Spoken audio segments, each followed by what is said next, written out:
దినం ఆనందించదయేసు నీలో ప్రతి క్షణం ఆస్వాదించదని మాటల మాధుర్యం ఆస్వాదించదని మాటల మాధుర్యం ఆరాధించదని నిత్యం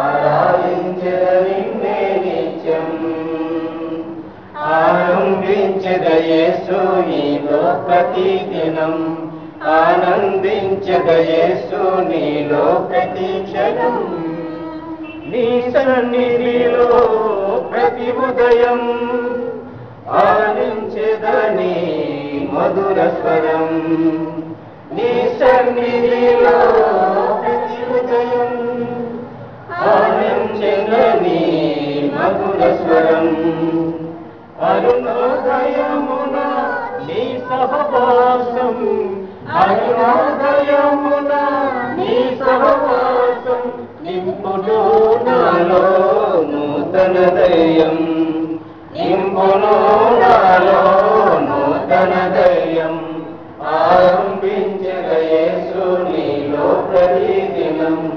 ఆరంభించదయేసు నీలో ప్రతి క్షణం.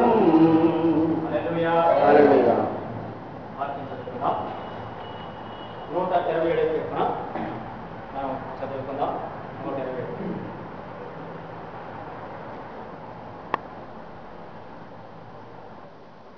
127 కీర్తన మరి ఎక్కువగా యజమానుడు బట్టి మా బావగారు ఆర్తిగా చదివించి చెప్పుకుంటా వారికి 127.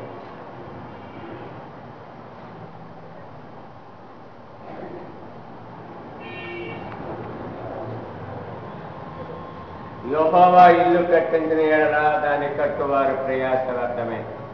యెహోవా పట్టణమును కాపాడిన ఎడల దాని కావలి వారు మేలుకొని ఉండుట వ్యర్థమే. మీరు వేకువని లేచి చాలా రాత్రైన తర్వాత పండుకొనుచు కష్టార్జితమైన ఆహారం తినుచునుట వ్యర్థమే. తన ప్రియులు నిద్రించుండగా ఆయన వారికి ఇచ్చుచున్నారు. కుమారుడు యెహోవా అనుగ్రహించు స్వాస్థ్యము, గర్భఫలం ఆయన ఇచ్చు బహుమానమే. యవ్వన కాలమందు పుట్టిన కుమారులు బలవంతుల చేతిలో బాణముల వంటి వారు. అట్టి వారితో తన అంబుల పొది నింపుకున్నవాడు దంజుడు.